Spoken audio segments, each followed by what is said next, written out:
అధికారం తలకెక్కి అహంకారంతో అధికార మదంతో విర్రవీగి మేము నియంతలం, మేము చక్రవర్తులం, మేము రారాజులం అని ఎవరైనా భావిస్తే ప్రజాస్వామ్యంలో దానికి తావు లేదు. ఈ దేశంలో ఉండే 4 స్తంభాల్లో ప్రజాస్వామ్యానికి మూల స్తంభాలైన 4 స్తంభాల్లో ఒకటైన న్యాయ వ్యవస్థ ఇంకా అన్నీ గమనిస్తూనే ఉన్నది, అన్నీ అవగాహన చేసుకుంటూనే ఉన్నది. తప్పకుండా సరైన సమయంలో సరైన పద్ధతుల్లో స్పందిస్తుంది అని చెప్పి నిన్న సుప్రీంకోర్టులో జస్టిస్ గవాయి గారి నేతృత్వంలో జరిగిన ఆ వాదోపవాదాలు విన్న తర్వాత ఈ దేశంలో సగటు పౌరుడికి న్యాయ వ్యవస్థ మీద గౌరవం పెరిగే విధంగా, ముఖ్యంగా అధికారంలో ఉన్న వాళ్ళ అధికార అహంకారం తగ్గే విధంగా ఉన్నదని చెప్పక తప్పదు. నిన్నటి సుప్రీంకోర్టు యొక్క డైరెక్షన్, ఆ 100 ఎకరాలు ఎప్పుడు రిస్టోర్ చేస్తారు, ఎక్కడైతే మీరు చెట్లు కొట్టేసి ఆ పర్యావరణాన్ని అతలాకుతలం చేసినారో ఎప్పుడు మళ్ళీ తిరిగి పునరుద్ధరిస్తారు, ఎట్లా పునరుద్ధరిస్తారు అనే స్పష్టమైన ఒక రోడ్ మ్యాప్తో రండి. లేకపోతే అక్కడనే అదే స్థలంలో ఒక తాత్కాలిక కారాగారం ఏర్పాటు చేసి, తాత్కాలిక జైలు ఏర్పాటు చేసి మీ అధికారులను జైలుకు పంపుతాం అనే మాట సుప్రీంకోర్టు నేను చెప్పింది. అంటే నిజానికి ఇంకో ముఖ్యమంత్రి అయితే కొంత ఆత్మాభిమానం, కొంత పౌరుషం, కొంత సిగ్గు ఇవన్నీ ఉన్న ముఖ్యమంత్రి అయితే ఈ పాటికి రాజీనామా చేసి పోవాలి. కానీ అక్కడ ఉన్నది రేవంత్ రెడ్డి. ఆయనకి ఇందాక నేను చెప్పిన ఇలాంటి ఏవి కూడా లేవు కాబట్టి సహజంగానే దులుపుకొని పోతూ ఉన్నారు. కానీ నిన్న సుప్రీంకోర్టు డైరెక్షన్ ఏదైతే ఉందో ఇది 100 ఎకరాలు వెంటనే పునరుద్ధరించాలనేది, ఇది విద్యార్థుల విజయం, ఇది హైదరాబాద్ సెంట్రల్ యూనివర్సిటీ యొక్క ప్రొఫెసర్ల విజయం. నిజంగా చెప్పాలంటే ఈ రాష్ట్రంలోని, ఈ దేశంలోని పర్యావరణ ప్రేమికుల విజయంగా చెప్పక తప్పదు. ఇవాళ ప్రపంచవ్యాప్తంగా, దేశంలోనే కాకుండా వివిధ దేశాల్లో ఉండి ఈ అంశం పట్ల స్పందించిన ప్రతి ఒక్కరికి, రేవంత్ రెడ్డి సర్కార్ చేసిన పర్యావరణ విధ్వంసం మీద గలమెత్తిన ప్రతి ఒక్కరికి, వారికి మద్దతుగా నిలబడ్డ ప్రతి ఒక్కరికి కూడా హృదయపూర్వకంగా నా ధన్యవాదాలు, మా పార్టీ తరఫున వారికి అభినందనలు. అయితే ఇక్కడ కంచగచ్చిబౌలి అటవీ భూముల్లో విధ్వంసాన్ని ఆపి పర్యావరణాన్ని పునరుద్ధరించాలని చెప్పినందుకు సుప్రీంకోర్టుకు కూడా వారికి హృదయపూర్వకంగా మా ధన్యవాదాలు. సిఎస్ గారితో పాటు రాష్ట్ర చీఫ్ వైల్డ్ లైఫ్ వార్డెన్కి ఆదేశాలు ఇవ్వడం, అది కూడా నేరుగా సుప్రీంకోర్టు ఇవ్వడం అంటే మరి దానికి మించిన ఇంకో వేదిక లేదు. కాబట్టి తప్పకుండా రాష్ట్ర ప్రభుత్వానికి కూడా ఇది అమలు చేయక తప్పదు. అట్లాగే క్షేత్రస్థాయిలో పర్యటించి ఆ సిఈసి సెంట్రల్ ఎంపవర్డ్ కమిటీ ఏదైతే ఉన్నదో అందరినీ కలిసి వాస్తవాలను వెలుగులోకి తెచ్చినందుకు వారికి కూడా హృదయపూర్వకంగా మా ధన్యవాదాలు. మరి ఇందులో నిన్న సెంట్రల్ ఎంపవర్డ్ కమిటీ రిపోర్టు మీరు ఎంతమంది చూశారో లేదో నాకు తెలియదు. ఎంత తీవ్రంగా ఉంది అంటే సుప్రీంకోర్టు అపాయింట్ చేసిన సాధికార కమిటీ ఇది. ఆ కమిటీ యొక్క రిపోర్ట్లో, కమిటీ వారు అపాయింట్ చేసిన రిపోర్ట్ నా దగ్గర ఇక్కడ ఉంది, వాళ్ళు ఇచ్చిన రిపోర్ట్ ఉంది. ఎంత స్పష్టంగా చెప్పారంటే, ఎన్ని విషయాలు చెప్పారంటే, మేమేదైతే వాదన వినిపించామో ఇక్కడ మొన్న, వారు దాన్ని పూర్తి స్థాయిలో సమర్థిస్తూ పూర్తి స్థాయిలో మేము చేసిన వాదన కరెక్ట్ అంటూ సెంట్రల్ ఎంపవర్డ్ కమిటీ స్పష్టం చేసింది. మీరు చూసినట్టయితే వారు చెప్పిన కొన్ని మాటలు నేను యథాతథంగా కోట్ చేస్తున్నాను. I'm just merely coating the committees report. ఇది నా కవిత్వం కాదు. Prima facie the subject land seems to be under the ownership of university of Hyderabad అని చెప్పి ఓనర్షిప్ విషయంలో సూత్రప్రాయంగా మౌలికంగా ఈరోజు హైదరాబాద్ సెంట్రల్ యూనివర్సిటీ పొజిషన్లో ల్యాండ్ ఉంది కాబట్టి ఇది పరిగణలోకి తీసుకోవాలని ఒకటి చెప్పారు. రెండవది వారు చెప్పిన మాట, until the ownership and legality of the land use are settled by this honorable court, all ongoing or proposed actions to mortgage, lease or commercially exploit the land by TGIAC may be stayed by this honorable court to prevent further financial and legal complications. ఈ విషయం తేలేదాకా, ఈ విషయం ownership విషయం కానీ legality of the land use అంటే అక్కడ అడవి ఉండగా కూడా అడవిని ధ్వంసం చేసి కట్టొచ్చా లేదా అనేది కానీ తేలేదాకా సుప్రీంకోర్టు తేల్చేదాకా all ongoing or proposed actions to mortgage, to lease or to commercially exploit, అంటే అక్కడ కట్టడాలు కానీ తాకట్టు పెట్టడాలు కానీ అట్లాగే లీజ్కి ఇవ్వడాలు కానీ ఇవన్నిటిని కూడా తక్షణమే ఆపే విధంగా స్టే చేసే విధంగా సుప్రీంకోర్టు చొరవ తీసుకోవాలని చెప్పి కూడా సెంట్రల్ ఎంపవర్డ్ కమిటీ నిన్న రిపోర్ట్లో చెప్పింది. అట్లాగే వారు చెప్పిన ఇంకొక మాట, in view of the seriousness of violations and potential financial impropriety and independent investigation by any specialised agency may be ordered. చెప్పిన మాట మళ్ళొకసారి రిపీట్ చేస్తాను, ఇది ఇంపార్టెంట్ మాట. వారు సెంట్రల్ ఎంపవర్డ్ కమిటీ ఇచ్చిన మాట ఏంటంటే, చెప్పిన రిపోర్ట్ ఏంటంటే, in view of the seriousness of the violations and potential financial impropriety, ఇక్కడ జరిగిన ఆర్థికపరమైన అవకతవకలు, ఇక్కడ జరిగిన ఉద్దేశపూర్వకమైన ఒక అరాచకత్వం ఏదైతే ఉందో దాన్ని దృష్టిలో పెట్టుకొని ఖచ్చితంగా మరి ఒక ఇండిపెండెంట్ ఇన్వెస్టిగేషన్ ఒక స్పెషలైజ్డ్ ఏజెన్సీ ద్వారా ఆర్డర్ చేయండి. ఇది నా మాట కాదు, సెంట్రల్ ఎంపవర్డ్ కమిటీ వారు ఇచ్చిన రిపోర్ట్. అంటే ఎగ్జాక్ట్గా ఇదే మాట నేను ఇక్కడ కూర్చొని వారం రోజుల కింద చెప్పాను. ఈ 10,000 కోట్ల కుంభకోణాన్ని బయటికి రావాలి అంటే, ఈ రాష్ట్ర ప్రభుత్వం చేసిన తప్పు బయటికి రావాలి అంటే RBI, serious fraud investigation office SFIO, CVC, CBI జోక్యం చేసుకోవాలి అని చెప్పి నేను ఇప్పటికే కోరినాను. వాళ్ళ మా వాదనను సమర్థిస్తూ, మా వాదన కరెక్టే అని చెప్తూ ధృవీకరిస్తూ మరి ఇవాళ సెంట్రల్ ఎంపవర్డ్ కమిటీ ఇచ్చిన రిపోర్ట్ కూడా సుప్రీంకోర్టు చేతిలో ఉంది. కేంద్ర ప్రభుత్వం కూడా ఇప్పటికే పరిగణలోకి తీసుకుంటుందని మేము అనుకుంటా ఉన్నాం. అయితే ఇక్కడ ఆశ్చర్యం ఏమంటే, ఇవంతా మీకు తెలిసిందే.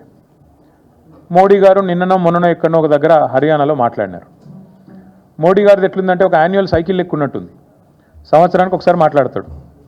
పోయిన ఏప్రిల్లో మాట్లాడింది. పోయిన ఏప్రిల్ 2024లో ఏమన్నాడు, తెలంగాణలో RR ట్యాక్స్ వసూలు అవుతుంది. కరెక్ట్గా 1 ఇయర్ కిందట, దానికి వార్షికోత్సవం కూడా అయిపోయింది. RR ట్యాక్స్ వసూలు అవుతుంది, విచ్చలవిడి దోపిడీ జరుగుతుంది తెలంగాణలో. RR tax, Rahul Revanth tax పేరిట వసూలకు పాల్పడుతున్నారు అని ఆయన ఆరోపిస్తే కింద ఇక లోకమైతే కోడై కూస్తున్నది. స్క్వేర్ ఫీట్కి 150 రూపాయలని, 100 రూపాయలని, హైదరాబాద్లో బిల్డింగ్ కట్టాలంటేనే హఫ్తా వసూలు టైప్లో అరాచకత్వం చెలరేగుతున్నదని లోకం కోడై కూస్తున్నది. బిల్డర్ని ఎవరన్నా మీరు పక్క తీసుకుపోయి మాట్లాడితే కష్టాలు కన్నీళ్లు తప్ప ఇంకోటి లేదు. మోడీ గారు మాట్లాడి RR ట్యాక్స్ అన్నదానికి వార్షికోత్సవం అయిపోయింది. ఏప్రిల్ 24లో మాట్లాడిండు. 25 దాకా ఏం కార్వాయి లేదు, ఏం విచారణ లేదు, దానికి తదుపరి కార్యాచరణ ఏమీ లేదు. మళ్ళీ నిన్న మాట్లాడిండు ఏప్రిల్ 25. మళ్ళీ సంవత్సరానికి మెలకు వచ్చింది మోడీ గారికి. మెలకు వచ్చి మోడీ గారు నిన్న చెప్తారు ఏమని, అక్కడ మొత్తం చెట్లు కొట్టేస్తున్నారు, జంగల్ నాశనం చేస్తున్నారు, మొత్తం ఆగమాగం చేస్తున్నారు, బుల్డోజర్లను పంపినరు, అర్ధరాత్రి బుల్డోజర్లను పంపి ఆగమాగం చేస్తున్నది కాంగ్రెస్ ప్రభుత్వం తెలంగాణలో సెంట్రల్ యూనివర్సిటీ భూములలో అని చెప్పి మోడీ గారు హర్యానాలో మంచి ప్రవచనాలు చెప్పినట్టుగా నేను చూసిన. నేను నరేంద్ర మోడీ గారిని అడుగుతా ఉన్నా, this is the report of central empowered committee appointed by supreme court of India. Central empowered committee interim report लो स्पष्टंगा చెప్తున్నది. मोदी साहब मैं आपको अंग्रेजी में सुनाना चाहता हूं. सेंट्रल एम्पावर्ड कमिटी जो कि सुप्रीम कोर्ट से अपॉइंट किया गया, उन्होंने साफ साफ कहा कि in view of the seriousness of the violations and potential financial impropriety an independent investigation by any specialized agency may be ordered. This is the report, this is the recommendation of interim recommendation of the committee. Now I am demanding BJP, I am demanding Prime Minister Modi, अगर आप तहे दिल से ये चाहते हो कि यहाँ के जो कांग्रेस हुकूमत ने जो गलत काम किया हैदराबाद सेंट्रल यूनिवर्सिटी में, इसका अगर सच बाहर लाना है, इसमें अगर जो दोषी है उनको अगर शिक्षा देना है, या ये आपका अगर एजेंडा है, आपका अगर इच्छा है, मैं पूछना चाहता हूं आपसे हमारे पार्टी के तरफ से, सेंट्रल एम्पावर्ड कमिटी कहने के बाद साफ साफ कि यहां पे फाइनेंशियल इम्प्रॉपर्टी है, वायोलेशंस हुए हैं, आप क्यों खामोश हो? भारत सरकार क्यों नहीं आगे आती है? भारत सरकार क्यों नहीं आगे आके कोई कार्रवाई शुरू करती है?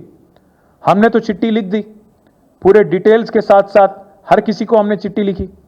हमने लिखा हमारे पार्टी की तरफ से आरबीआई गवर्नर को, SFIO को, सीरियस फ्रॉड इन्वेस्टिगेशन ऑफिस को, साथ ही साथ हमने CVC को, सेंट्रल विजिलेंस कमिश्नर, CBI, हर किसी को हमने पूरा डिटेल के साथ, पूरा आधार के साथ हमने चिट्ठी लिखा. अगर वो बस नहीं है आपके लिए, अगर वो काफ़ी नहीं है आपके लिए तो मैं पूछना चाहता हूं क्या ये सेंट्रल एम्पावर्ड कमेटी का रिपोर्ट भी आपके लिए काफ़ी नहीं है?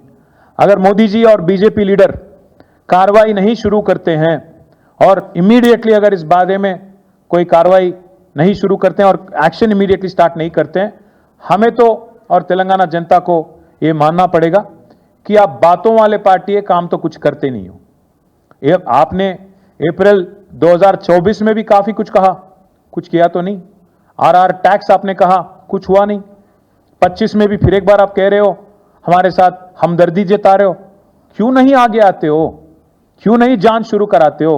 ये हम మోదీ जी से पूछना चाहते हैं. మోదీ గారిని మేము అడిగేది ఒకటే, 2024-2025 ఏప్రిల్లో అప్పుడు ఒకసారి ఆర్ఆర్ ట్యాక్స్ అని ఇప్పుడు ఒకసారి హెచ్సిలో ఏదో జరిగిపోయిందని చెప్పి ఆవేదన వ్యక్తం చేయడం కాదు, లిప్ సింపతి కాదు మేము కోరుకునేది.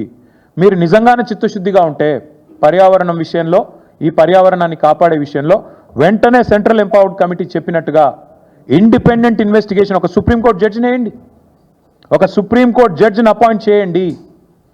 మీరు వెంటనే ఇన్వెస్టిగేషన్కి ఆదేశించండి. లేదా మీ చేతిలో ఉన్న సంస్థలు, ఆర్బీఐ ఉంది, ఎస్ఎఫ్ఐఓ ఉంది, సివిసి ఉంది, సిబిఐ ఉంది, investigation agency of your choice. We demand answers from central government, union government. You come forward. Congress వాళ్ళు ఎట్లాగో కాపాడతారు, రాహుల్ గాంధీ నోరిప్పాడు. हम जब भी कोई आपत हो मैं आ जाऊंगा, రాహుల్ గాంధీ చెప్పిన డైలాగ్. మీకు ఆపద ఉంటే నేను వస్తా. రోహిత్ వేముల ఘటన జరిగినప్పుడు 2 సార్లు హైదరాబాద్ సెంట్రల్ యూనివర్సిటీకి వచ్చిన రాహుల్ గాంధీ గారు చెప్పిన మాట, మీకు ఎప్పుడు ఏ సమస్య ఉన్నా నేను వస్తా అన్నాడు. ఇప్పుడు పత్తా లేడు. అందుకే నేను అంటున్నాం, కాంగ్రెస్ వాళ్ళు ఎట్లాగూ నోరు మెదపరు, వాళ్ళకు ఢిల్లీకి బ్యాగులు పోతున్నాయి, మూటలు పోతున్నాయి, వాళ్ళు నోరు తెరవరు. మీరెందుకు తెరుస్తలేరు? బీజేపీకి ఏం అడ్డం వస్తున్నది? ఇంత స్పష్టంగా సెంట్రల్ ఎంపవర్డ్ కమిటీ చెప్పిన తర్వాత, వేలాది వృక్షాలు కులగొట్టినారని మీరే చెప్తున్న తర్వాత, అక్కడ జంతువులకు మరి జాగలేకుండా చేసి వాటి సావులకు కారణమవుతున్నారని చెప్పిన తర్వాత మీరెందుకు ఈ వెనక్కి పోతున్నారని అడుగుతా ఉన్నాం. ఇంకా సెంట్రల్ ఎంపవర్డ్ కమిటీ ఎంత సీరియస్ అలిగేషన్స్ చేసిందంటే, వాళ్ళు చెప్పిన రిపోర్ట్ ఇది, para number 49. The manner in which TGIAC cleared the land raises serious questions regarding both intent and procedure. వాళ్ళ ఉద్దేశాలు, వాళ్ళు ఏ పద్ధతిలో పోయారో రెండింటి మీద కూడా మాకు తీవ్రమైన అనుమానాలు ఉన్నాయి. ఇది సెంట్రల్ ఎంపవర్డ్ కమిటీ చెప్పిన మాట. ఇంతటితో ఆగలేదు, ఇంకా చాలా చెప్పారు. వారు state government should have ideally looked into these facts while constituting an expert committee. Forest like ఏరియానా కాదా చూసుకోవాలి కదా స్టేట్ గవర్నమెంట్ అన్నారు. అట్లాగే ఏం చెప్పారు, prevention and control of pollution act 1981, అదేవిధంగా వాటర్లో prevention and control of pollution act 1974, ఈ రెండింటికి సంబంధించి ఈఐఏ ఎన్వైరన్మెంటల్ ఇంపాక్ట్ అసెస్మెంట్ ఏదైతే జరగాలో, it appears to be a deliberate act by TGIAC to bypass environmental scrutiny. Environmental స్క్రూటినీని బైపాస్ చేస్తూ ఈ 2 చట్టాలను తుంగలో తొక్కుతూ 81 చట్టం, 74 చట్టం, ఈ రెండింటిని తుంగలో దొక్కుతూ ఈఐఏ నోటిఫికేషన్ 2006ను కూడా తుంగలో దొక్కుతూ డెలిబరేట్గా టీజీఐసీ పనిచేసింది అంటూ అభిశంసించింది సెంట్రల్ ఎంపవర్డ్ కమిటీ. అట్లాగే ఇంకా చాలా చెప్పారు. CEC after examination of historical documents and agreements, the central empowered committee is of the opinion that the University of Hyderabad prima facie appears to be the rightful legal owner of the subject land. ఈ land ఎవరిదో కూడా వారు చెప్పారు. దాంతోపాటు ఏం చెప్పారు, ఇంకా ఘోరమైన మాట అన్నారు. Additionally public money has been put at risk as government funds are now subordinated to bond repayments tied to this disputed land. Shockingly even a notified lake within the area has been mortgaged. ప్రజల పైసలు, రాష్ట్ర సంపద మీ దుందుడుకు చర్యల వల్ల ప్రమాదంలో పడింది. ఇది నా మాట కాదు, సెంట్రల్ ఎంపవర్డ్ కమిటీ మాట. ఇంకొక మాట అన్నారు, shockingly even a notified lake within the area has been mortgaged. ఎవడన్నా ప్రపంచంలో చెరువును తాకట్టు పెడతాడండి? నాకు అర్థం కాదు. రేవంత్ రెడ్డి లాంటి పిచ్చి సన్నాసి తప్ప ఒక చెరువును తాకట్టు పెట్టే విధవ ప్రభుత్వం అయితే ప్రపంచంలో ఏది ఉండదు, ఒక రేవంత్ రెడ్డి ప్రభుత్వం తప్ప. అది కూడా చెప్పింది సెంట్రల్ ఎంపవర్డ్ కమిటీ. అట్లాగే వారు చెప్పిన మాట, these actions call for investigation by a specialized agency, immediate judicial intervention and corrective steps to review and corrective steps so that issue of ownership of the subject land is decided. అట్లాగే ఇంకా చాలా చెప్పారు. ఇంకా ecological richness గురించి, ఎట్లా వీళ్ళు తుంగలో దొక్కారు, ఎన్ని చెట్లను, అట్లాగే మరి సిఈసి ఎక్స్పర్ట్ కమిటీ మరి ఆఫీసర్లను కూడా ఎట్లా అభిశంసించింది, ఇవన్నీ కూడా ఇంత వివరంగా ఈ రిపోర్ట్లో ఉన్నాయి. నేను మిమ్మల్ని కోరేదేమంటే, మీ ద్వారా భారత ప్రభుత్వాన్ని కూడా కోరేదేమంటే, మీరు డైలాగులు కొడితే సరిపోదు. మీ పార్టీ యొక్క స్టూడెంట్ యూనియన్ ఏబీవీపీ కూడా ఆందోళన చేసింది, మీ పార్టీ ఎమ్మెల్యేలు ఆందోళన చేశారు. మరి మీరెందుకు స్పందించట్లేదు కేంద్ర ప్రభుత్వాన్ని నేను అడుగుతున్నా.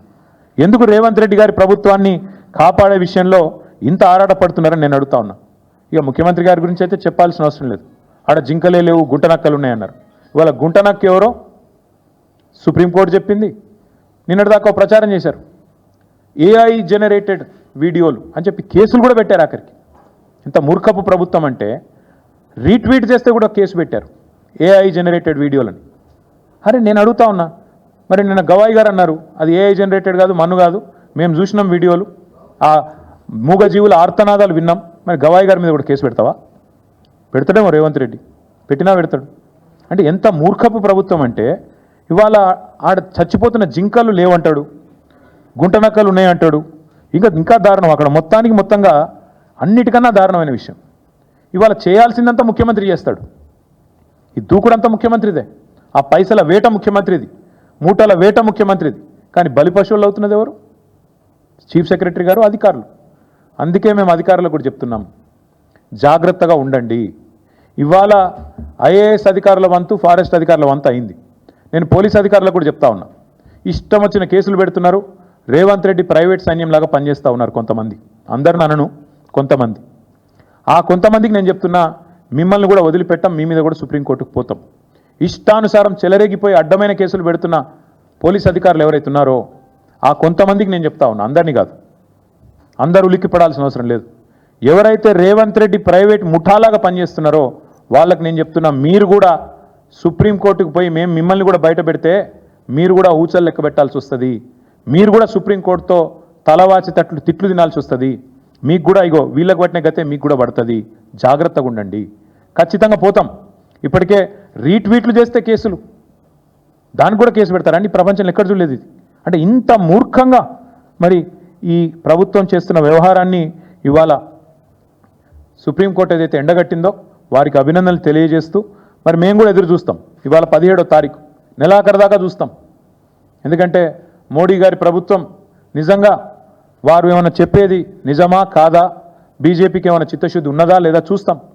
తర్వాత కూడా ఓపికగా కేంద్ర ప్రభుత్వ సంస్థల దగ్గరికి పోతాం. మా మీటింగ్ కూడా ఉంది ఏప్రిల్ 27. అది అయిపోయినాక కేంద్ర ప్రభుత్వ సంస్థల దగ్గరికి మా పార్టీ నుంచి పోతాం. పోయి వారికి ఆధారాలతో సహా మళ్ళీ ఇస్తాం, ఫిజికల్గా ఇస్తాం. అప్పుడు కూడా స్పందించకపోతే ప్రజాక్షేత్రంలో బీజేపీని కూడా తప్పకుండా ఎండగడతాం. మీకు చిత్తశుద్ధి లేదు, రేవంత్ రెడ్డి ప్రభుత్వాన్ని కాపాడుతున్నదే మీరు అని చెప్పాల్సి వస్తుంది. 1996లో ఇచ్చిన సుప్రీంకోర్టు తీర్పు నిన్న కూడా జస్టిస్ గవాయి కోర్టు చేశారు. సుప్రీంకోర్టు తీర్పు చాలా స్పష్టంగా ఉంది. మేము ఇదివరకు కూడా చెప్పాం, మళ్ళీ చెప్తున్నాం. ఏదైతే ఓనర్షిప్తో నిమిత్తం లేకుండా ఫారెస్ట్ క్యారెక్టరిస్టిక్ ఉంటే అది ఫారెస్ట్ ల్యాండే అని చెప్పిన తీర్పు ఏదైతే ఉందో దాన్ని కూడా తుంగలో దొక్కింది రాష్ట్ర ప్రభుత్వం. అందుకే మేమనేది ఈ ఆర్థిక దోపిడీ, ఈ పర్యావరణం మీద జరిగిన అరాచక దాడి, వీటన్నిటి విషయంలో ఖచ్చితంగా నరేంద్ర మోడీ గారు స్పందించాలి. స్పందించకపోతే మీకు కూడా ఇందులో కొంత పాపంలో వాటా ఉన్నది అని అనుకోక తప్పదు. చివరిగా నేను మళ్ళీ ఒకసారి అడుగుతా ఉన్నా, మళ్ళీ రాష్ట్ర ప్రభుత్వాన్ని అడుగుతున్నా. మేమేమే బెబ్బెబ్బే కాదు, ఎవరినో అడ్డం పెట్టుకొని శిఖండి రాజకీయం చేయడం కాదు. చిత్తశుద్ధి ఉంటే ముఖ్యమంత్రి రేవంత్ రెడ్డి బయటికి రావాలా. ఫార్ములా ఈ కేసులో నా మీద ఏదో అడ్డమైన ఆరోపణలు చేస్తే నేను చెప్పిన, నేను విధానపరమైన నిర్ణయం మంత్రిగా తీసుకున్నానని చెప్పిన, అధికారులను బలిపశువుని చేయలే.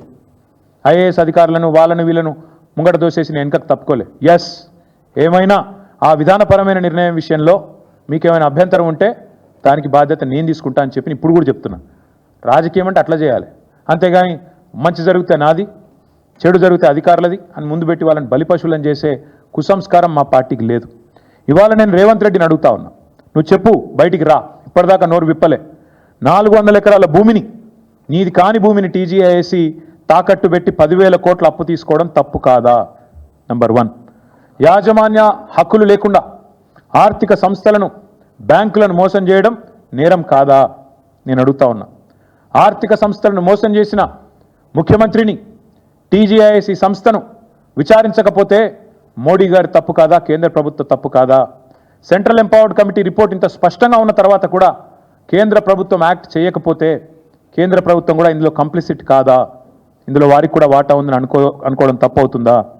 హడావుడిగా కుట్రపూరితంగా 170 కోట్ల రూపాయలను లోన్లు తీసుకొని రావడం కోసం ఒక బ్రోకర్ సంస్థకు అప్పచెప్పడం, కమిషన్ ఇవ్వడం ప్రజాధనాన్ని దుర్వినియోగం చేయడం కాదా? మార్కెట్ రేట్ కంటే 3% ఎక్కువగా 6.6% సిఆర్ఆర్ ఉంటే 3% ఎక్కువ పెట్టి 9.5% వడ్డీకి లోన్లు తీసుకొచ్చి అనుచిత ఆర్థిక లబ్ధి మరి బ్రోకర్ సంస్థకు చేకూర్చడం, బీకన్ అనే సంస్థకు చేకూర్చడం మీద విచారణ జరగాల్సిన అవసరం లేదా? ఇందులో మోడీ గారి ప్రభుత్వానికి బాధ్యత లేదా? అన్ని రకాల నిబంధనలు తుంగలో దొక్కి పర్యావరణ హననానికి పాల్పడి భారీ అవినీతికి పాల్పడ్డ రాష్ట్ర ప్రభుత్వం, రాష్ట్ర ముఖ్యమంత్రి అధికారులను బలిపశువు చేస్తామంటే కుదరదు. ఖచ్చితంగా రాష్ట్ర ప్రభుత్వం, రాష్ట్ర ముఖ్యమంత్రి మీద వెంటనే మేము డిమాండ్ చేసిన విధంగా CBC, CBI, SFIO, RBI, SEBI investigation start చేయాలని చెప్పి మేము డిమాండ్ చేస్తూ ఉన్నాం. కేంద్ర ప్రభుత్వానికి చిత్తశుద్ధి ఉంటే వచ్చే ఈ నెలాఖరు లోపల స్పందించండి. వెంటనే అవసరమైతే ఒక సుప్రీంకోర్టు సిట్టింగ్ జడ్జిని పెట్టండి, లేదా మీ ఇష్టమున్న ఏజెన్సీని ముంగట పెట్టండి, వెంటనే విచారణకు ఆదేశించండి అని చెప్పి డిమాండ్ చేస్తూ, మరి కేంద్ర ప్రభుత్వం మాటలతోనే సరిపెట్టకుండా, లిప్ సింపతితోనే సరిపెట్టకుండా నిజంగా ఈ విషయంలో సీరియస్గా ఉంటే ముందుకు రావాలని చెప్పి డిమాండ్ చేస్తూ మళ్ళొక్కసారి సుప్రీంకోర్టుకు తెలంగాణ ప్రజల పక్షాన హైదరాబాద్ సెంట్రల్ యూనివర్సిటీ విద్యార్థులు, అక్కడ పోరాటం చేసిన ప్రతి ఒక్కరి తరపున, మా పార్టీ తరపున హృదయపూర్వకంగా వారికి ధన్యవాదాలు, నమస్కారం.